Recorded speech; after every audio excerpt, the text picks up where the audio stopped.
오늘 우리는 이 마태복음 20장 29절에서 34절의 말씀을 통하여서 예수님의 발걸음을 멈추게 한 사람이라고 하는 그런 제목으로 하나님의 은혜를 나누고자 합니다.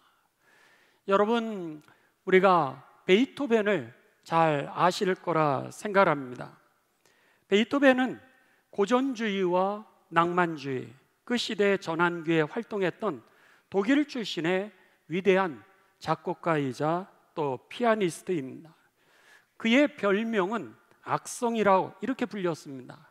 그러니까는 음악의 성자다 이렇게 불릴 정도로 그는 청각장애에 그런 어려움이 있었음에도 불구하고 불멸의 명곡들을 남김으로 인하여서 그를 갖다가 이야기할 때 인간 승리의 아이콘이다 이렇게 부를 정도로 높이 평가를 받는 그런 음악가입니다. 그런데 우리들이 알고 있는 이 베이토벤의 그 유명한 곡 중에 하나는 교향곡 5번 다단조 작품 번호 67번이라고 하는 운명 교향곡입니다. 운명 이 교향곡 여러분 따다다단 기억나시죠? 다른 부분은 몰라도 우리가 아무튼 따다다다단 음이 틀렸나요? 따다다단 이제 이런 음악입니다. 여러분들이 많이 들으셨을 겁니다. 그랬는데 이 베토벤이 이 교향곡 5번 다단조 작품을 이제 만들었을 때 그의 비서가 물었다고 합니다. 선생님, 이 노래의 주제가 뭐죠? 이렇게 물었더니 그 베이토벤이 이렇게 대답했다고 합니다.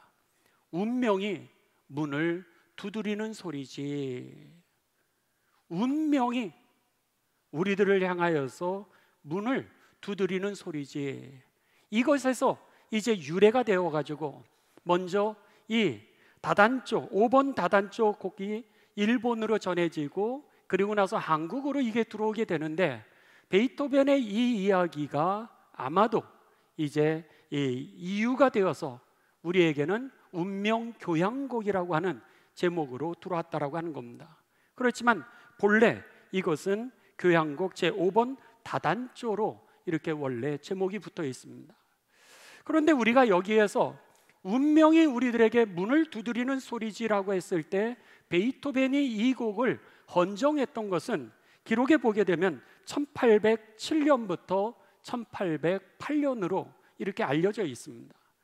그런데 이 베이토벤이 청력을 잃었던 당시는 1801년에 그의 친구에게 편지를 썼는데 뭐라고 썼냐면 3년 전부터 내가 청각이 잘 들리지가 않는다는 거예요.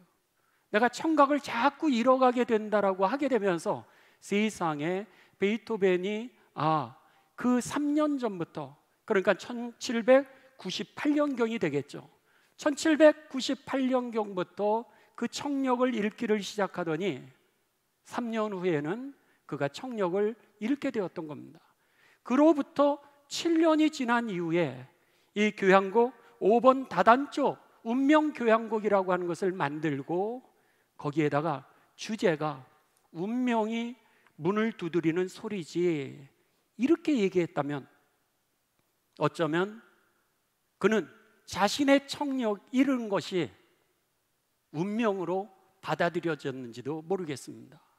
그런데 그럼에도 불구하고 그가 이 불후의 명작을 만들 수 있었다라고 하는 것은 청력을 잃은 상태에서 오늘의 운명을 여러분 세상의 복으로 바꾼 하나님의 역사임을 저는 그렇게 생각합니다. 어떻게 이런 명작을 만들 수 있었을까? 우리들도 마찬가지입니다. 한평생을 살아가면서 예기치 못했던 문제들을 우리가 경험하게 됩니다.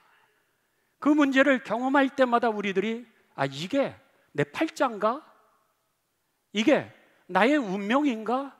이런 질문들을 우리도 하게 됩니다. 오늘 본문 말씀이 바로 그런 말씀입니다. 오늘 본문 말씀이 우리 마태복음만 나와 있는 게 아니라 얼마나 유명한 사건이었는지 마가복음에도 나와 있고 누가복음에도 나와 있는데, 마가복음과 누가복음에 기록되어 있는 이 사건은 뭐라고 기록되어 있냐면 나면서부터 시각을 잃은 사람이라 이렇게 되어 있습니다. 그들은 나면서부터 시각을 잃었고, 그런데다가 가족이 가난까지 했습니다. 그러다 보니까 이 가난 속에서 살아나기 위하여서 구걸을 해야 되는 이중고의 고통을 겪고 있었던 그런 불행한 삶이었다라고 하는 겁니다. 어쩌면 베토벤이 내가 청력을 잃은 게 이게 운명인가? 내 팔자인가? 어쩌면 그런 고민을 할 수 있었던 것처럼 이 맹인들도 이게 내 운명인가? 내 팔자인가? 이렇게 물을 수도 있는 그 사건이었다라고 하는 겁니다. 그 마을에 예수님이 지나가시는 그 소식을 그들이 듣게 되면서 오늘 그들의 팔자가 바뀌는, 그들의 운명이 하나님의 영광을 드러내는 축복으로 바뀌는 사건이 바로 오늘 이 사건이었던 겁니다. 바라기는 이 추석에 여러분의 인생 가운데 다가오는 문제 속에 이게 내 팔자인가? 여러분 그렇게 생각되는 문제가 있다면 이게 내 운명인가? 우리의 자녀들의 운명인가? 우리의 가문의 운명인가? 여러분 이런 생각의 문제가 있다면 하나님께서 여러분과 함께 하시는 가운데 여러분의 운명이 바뀌어지게 되는 하나님의 축복이 임하게 되시기를 주님의 이름으로 축원합니다. 자, 우리 말씀을 같이 보시도록 하겠습니다. 29절입니다. 그들이 여리고에서 떠나갈 때 예수님과 예수님의 제자들이 여리고를 지나가시는 겁니다. 큰 무리가 예수를 따르더라. 예수님께서 예루살렘으로 지금 가시는 길이었습니다. 나사렛이라고 하는 동네에서 예루살렘으로 가시는 길에 그 지나는 통로 중에 하나가 이 여리고라고 하는 그런 지역이었습니다. 여리고는 예루살렘에서 동북부 지역으로 약 24km가 떨어져 있는 아주 아름다운 마을이었습니다. 그 지역으로 예수님이 지나가시는 겁니다. 그런데 많은 무리가 따르더라 그랬습니다. 왜 예수님을 따라가냐면은 지금 예수님께서 다른 마을에서 죽은 사람도 일으켰다는 소식이 있었고, 귀신이 떠나갔다는 소식도 있고, 병자가 나았다라고 하는 그런 소식들이 있게 되니까 사람들이 신기했을 겁니다. 그러니까는 예수님이 어떤 사람인지 보고 싶어서 막 따라다녔던 거죠. 30절입니다. 맹인이 나면서부터 맹인되었던 이 사람들입니다. 맹인 두 사람이 길가에 앉았다가 예수께서 지나가신다 하는 소리를 듣게 됩니다. 그러니까 그들도 사람들이 막 웅성웅성하면서 소문이 났지 않았겠습니까? 야, 예수라고 하는 사람이 오는데 그가 죽은 사람도 살렸대, 귀신 들린 사람에겐 귀신이 떠나갔대, 병도 낫게 했대, 이런 소식을 듣게 되니까 막 웅성웅성했을 테고, 그리고 거기에서 비록 보지는 못하였지만은 이 시각장애인이면서도 구걸하고 있었던 그들도 들었을 겁니다. 그러니까 여기에서 보면 두 맹인이 길가에 앉게 됩니다. 예수님이 가시는 웅성거리는 그 자리를 그들도 찾아갔던 것이죠. 그리고 나서 이제 예수님이 오시는 소식을 듣는 겁니다. 소리를 듣는 거예요. 막 소리를 듣는데 이 시각장애인들도 소리를 지르기를 시작했습니다. 30절, 소리 질러 이르되 주여 우리를 불쌍히 여기소서 다윗의 자손이요. 그러면서 막 소리를 지르는 겁니다. 그러자 무리들이 꾸짖습니다. 잠잠해라, 잠잠해. 뭐 이렇게 얘기하지 않았겠습니까? 왜냐하면은 거지고 그리고 시각장애인이 막 소리를 지르니까 옆 사람들이 그를 꾸짖었을 게 우리가 쉽게 상상할 수 있습니다.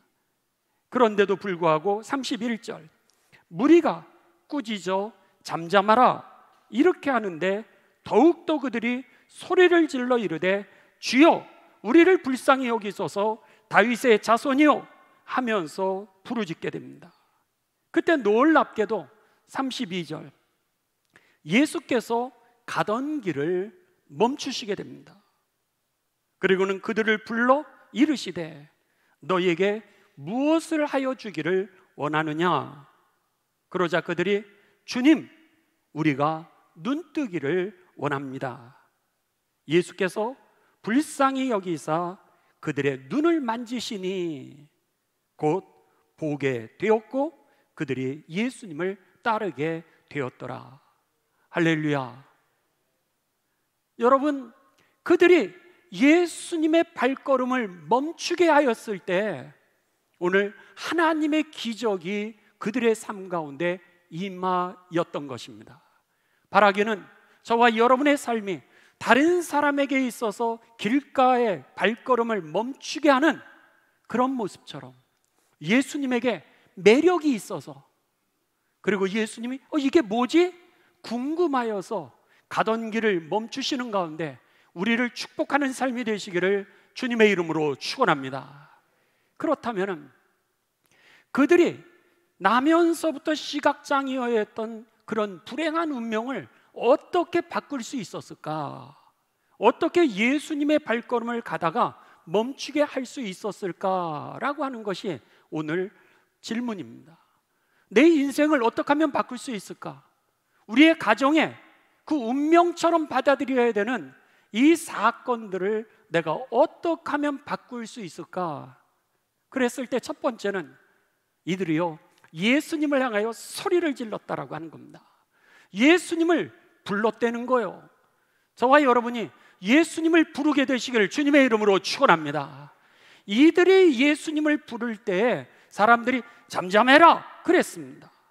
시끄러워 이랬음에도 불구하고 그들은 주변의 환경을 뛰어넘었다라고 하는 겁니다. 예수님을 부를 때 체면을 넘었다는 거예요. 나의 학벌을 넘었다라고 하는 겁니다. 나의 어떤 가문을 넘어선 겁니다. 나의 자존심, 나의 학벌, 나의 체면, 이 모든 환경들을 뛰어넘어서 오늘 그들은 예수님이 나를 도와주실 수 있는 분이라고 하는 믿음을 가지고서 불렀을 때 예수님이 그 자리에 가던 길을 멈춰 서시고 그들에게 안수하여 축복해 주신 것이죠. 부르지 않았다면 오늘 예수님이 가던 길을 멈추지 않으셨을 겁니다. 여러분, 이 사람들만 외쳤겠습니까? 거기 있는 사람들도 예수님을 보러 왔을 때 다 예수님, 예수님 그러면서 다 예수님의 이름을 불렀을 겁니다. 그런데요, 신기하죠? 이 나면서부터 소경되었던 이들이 부르던 소리를 예수님이 들으셨다라고 하는 겁니다. 사람들이 많이 하나님 앞에 기도한다 할지라도 하나님이 선택하신 여러분의 그 기도를 들으실 것을 믿으시기를 주님의 이름으로 축원합니다. 그게 부모님이라는 거예요. 신기하죠? 여러분들이 이렇게 많은 회중이 있어도요, 여기에서 우리의 자녀가 있으면 우리의 자녀가 보이게 됩니다. 수없이 많은 자녀들이 있어도 여러분의 자녀들이 하는 소리가 들려진다는 거예요. 선택적인 사랑이라고 하는 겁니다. 여러분이 누군가를 사랑하잖아요? 그러면은 그 사랑하는 사람의 이야기가 수없이 많은 사람들이 하는데도 불구하고 들려지는 거예요. 선택적인 사랑이라고 하는 겁니다. 하나님이 여러분들을 부르셔서 구원의 자리로 인도하시고 하나님의 자녀가 되게 하셨을 때는 이미 선택적인 사랑이 여러분에게 임한 것을 믿으시길 주님의 이름으로 축원합니다. 부모님이 그 많은 사람들 중에서도 사랑하는 자녀가 보이고 사랑하는 사람의 음성을 들을 수 있는 것처럼 하나님은 여러분의 음성을 듣고 여러분의 기도를 들으시면서 그 자리에 멈춰 서신다라고 하는 겁니다. 우리 지휘자 선생님 계시지만은 우리 성가대 여러분들 성가하시면요, 지휘자 선생님은 모르는 척은 하셔도 여러분이 틀리는 건 다 알고 있습니다. 그리고 누가 틀리는지까지 다 알고 있어요. 오케스트라도 마찬가지입니다. 오케스트라 우리는 들을 줄 몰라가지고 오케스트라에서 여러 악기들이 이제 소리를 내지만은 지휘자는 어느 오케스트라 팀이 이제 누가 어떤 악기가 잘못 들렸는지, 아니 음이 틀렸는지를 지휘자 선생님은 아신다라고 하는 거예요. 마찬가지입니다. 하나님께서는요, 여러분들 하나하나를 다 알고 계시기 때문에 여러분이 하나님께 부르짖을 때 오늘 그 음성을 들으시고 발걸음을 멈추시고 여러분에게 다가오셔서 여러분에게 안수하셔서 여러분의 운명을 바꾸실 것을 믿으시기를 주님의 이름으로 축원합니다. 그러기에 여러분 부르짖으십시오. 여러분의 마음 가운데 이번 추석 때 가족들이 다 모이게 됩니다. 또 그동안 감사하지 못했던 사람들을 찾아뵙게 될 때 때로는 서로 다른 것 때문에 틀린 게 아닙니다. 틀린 게 아니라 성격도 다를 수 있고 또 경험이 다를 수도 있고 그리고 문화가 다를 수 있지 않습니까? 다르다라고 하는 이것 자체가 우리들에게 갈등이 일어나게 되어 있습니다. 그런데 저 사람 저 팔자야 맨날 그래 이러지 마시고 여러분 마음속으로 기도하셔서 그들의 운명이 그들의 팔자라고 생각하는 그 단점이 변화되어 여러분 사랑이 되고 위로가 되고 그리고 하나님의 나라의 역사가 되는 그 축복의 통로가 저와 여러분이 되시기를 주님의 이름으로 축원합니다. 기도할 때 저 인간 원래 그래 그게 아니라 그들의 삶을 바꾸어서 복의 근원이 되게 하실 것입니다. 시각장애인이었던 그 삶, 가난했던 그 삶, 여러분 원래 그래가 아니라 예수님이 그 삶을 바꿔주셔서 그로 하여금 예수님의 제자가 되게 하셨던 것이죠. 그런 면에서 여러분 부르짖고 기도하고 주님을 부르시는 가운데 오늘 인생이 달라지는 새로운 삶이 되시기를 주님의 이름으로 축원합니다. 두 번째입니다. 오늘 저에게 있어서 운명을 바꿀 수 있었던 이 사건의 비밀이 뭐냐 라 그랬을 때 저가 예수님을 불렀을 때 그에게 믿음이 있었다라고 하는 겁니다. 단순하게 막 기도를 했던 것이 아니에요. 예수님을 불렀을 때 오늘 성경에 보면은 뭐라 그랬냐면 주여 우리를 불쌍히 여기소서 그랬습니다. 주님, O Lord 그러는 겁니다. O Lord, 내 삶의 주인이라고 하는 표현입니다. 문제의 해결자라고 하는 그런 고백입니다. 더 나아가서 여기에 보시면은 다윗의 자손이요 그랬습니다. 다윗의 자손이라고 하는 단어는 무슨 뜻이냐면 이제 예언자들을 통하여서 다윗의 뿌리에서 메시아가 날 거라고 이렇게 예언이 되어 있었습니다. 이세, 다윗의 아버지의 이름이 이세인데 이세의 뿌리에서 메시아가 탄생할 거를 예언자들이 예언했고요. 다윗의 왕권이 이어지게 되는 그 후손 속에서 오늘 이 땅을 구원할 메시아가 날 것을 이제 수없이 많은 예언자들이 예언했던 겁니다. 그런데 나면서부터 시각장애인이 되었던 그가 여러분 듣기는 들었어도 언제 예수님을 믿을 기회나 있었겠습니까? 그런데도 불구하고 예수님이 이 마을로 오신데 신기하지? 귀신도 떠나간대, 병도 난대, 팔자를 바꾼대 이런 이야기를 들었을 때 그들이 예수님이라고 하는 이름을 어떻게 받아들이냐면 나를 인생을 바꿔줄 수 있는 분으로 그렇게 받아들였던 거죠.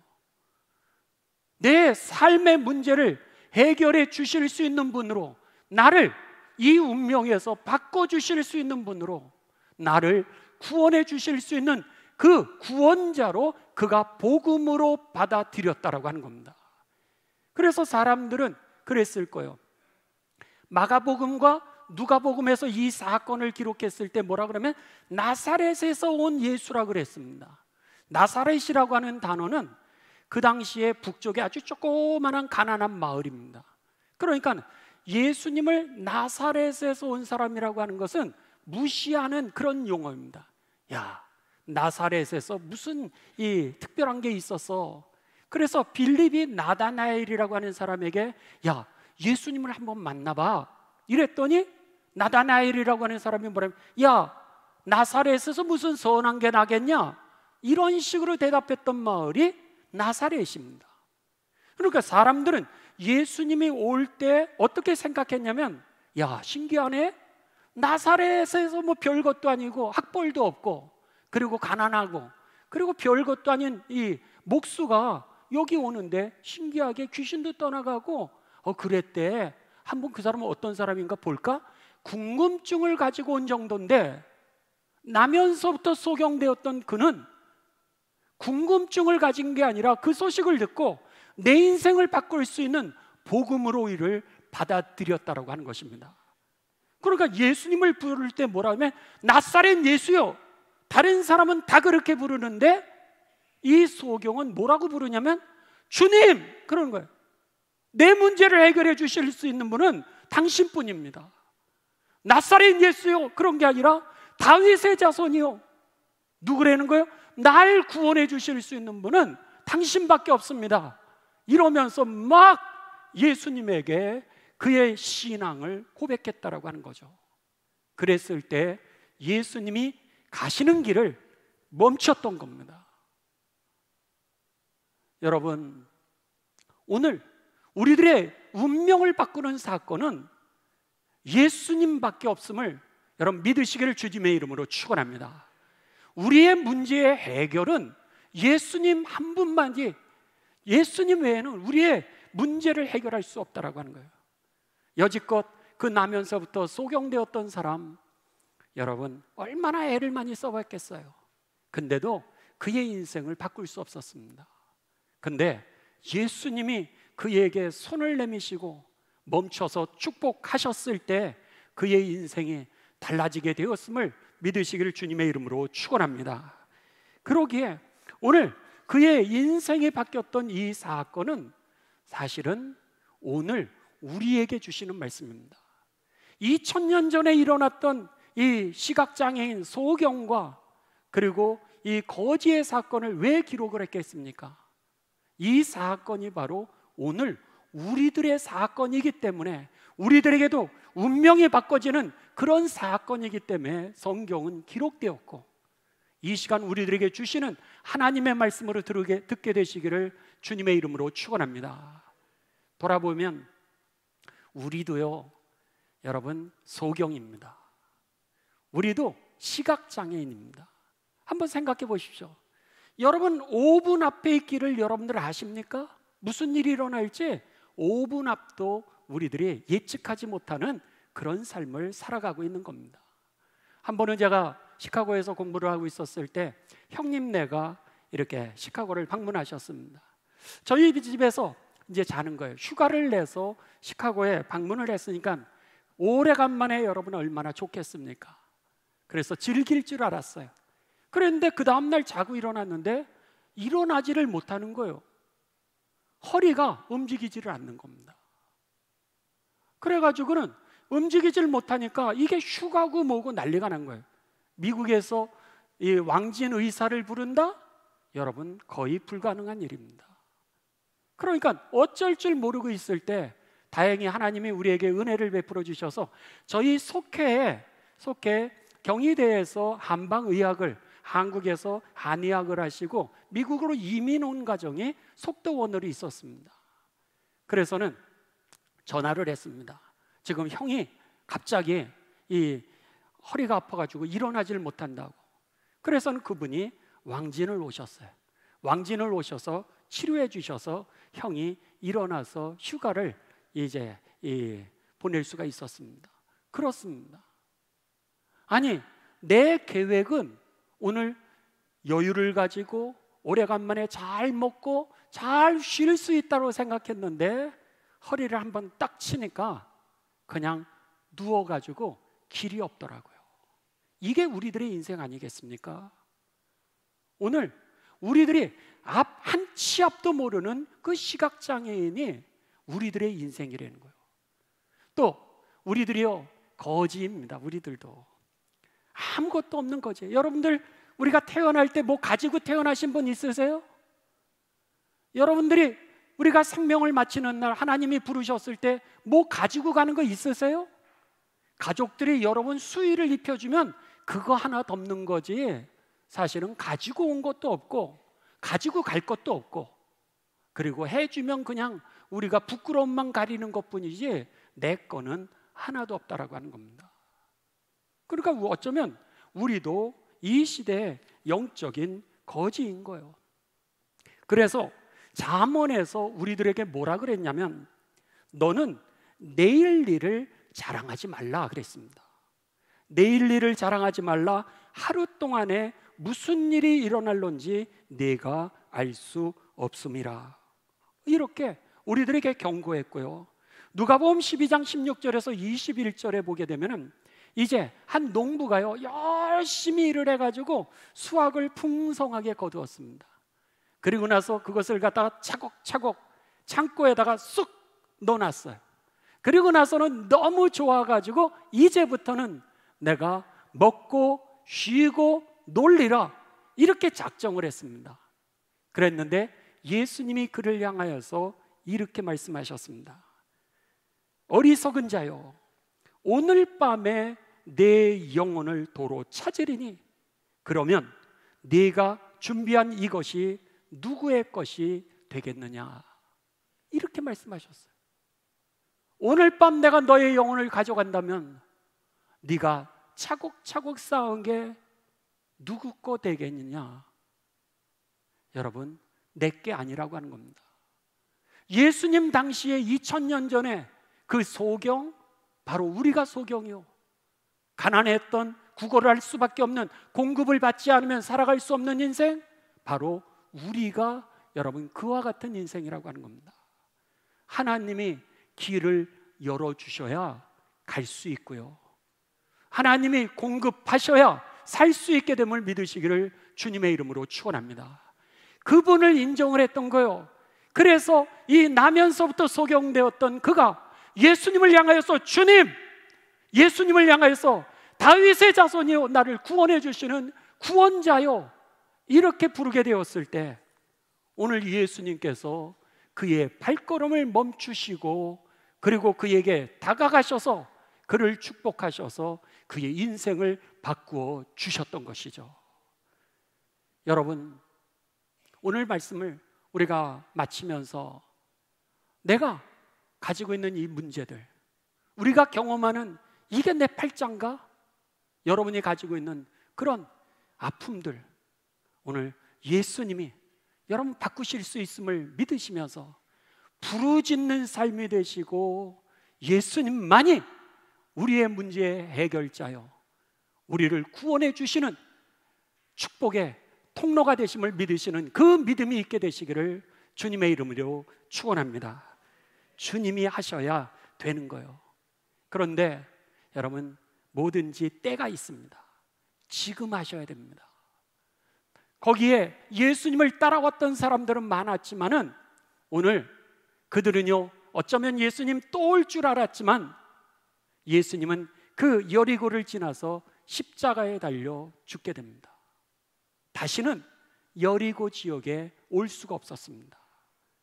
그런데 그 때를 놓치지 아니하고 예수님을 향해서 부르짖었던 그 나면서부터 소경되었던 두 사람, 예수님을 나의 구세주요, 내 문제의 해결자로 믿고 예수님을 불렀던 그들의 삶은 그 한 번이었는데 그 인생이 달라졌던 것이죠.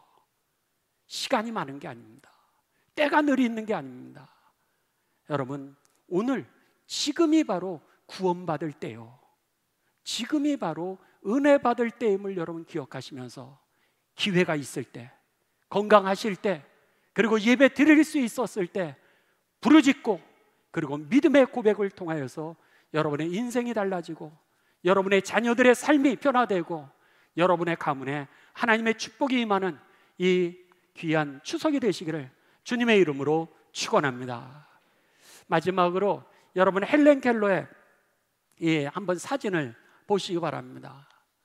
헬렌 켈러는 1880년에 태어나서 1968년에 삶을 마감하게 되는데 그가 미국 엘리바마에서 이제 출생을 하게 됩니다. 그가 태어난 지 18개월 만에 뇌염이라고 하는 열병을 앓게 되고 18개월입니다. 뇌염이 걸릴지 누가 알았겠어요? 근데 뇌염이 그에게 있어서 후유증이 되게 되면서 결국 시각을 잃게 되고요, 그리고 청각을 잃게 되고, 그리고 말을 할 수 없게 됩니다. 삼중고의 어려운 인생을, 일생을 살아가게 됩니다. 그럼에도 불구하고요, 여러분, 그는 일생 작가로 살아가게 되고요, 교육자가 되고 사회운동가로 헌신하면서 그는 미국의 위인이 되게 됩니다.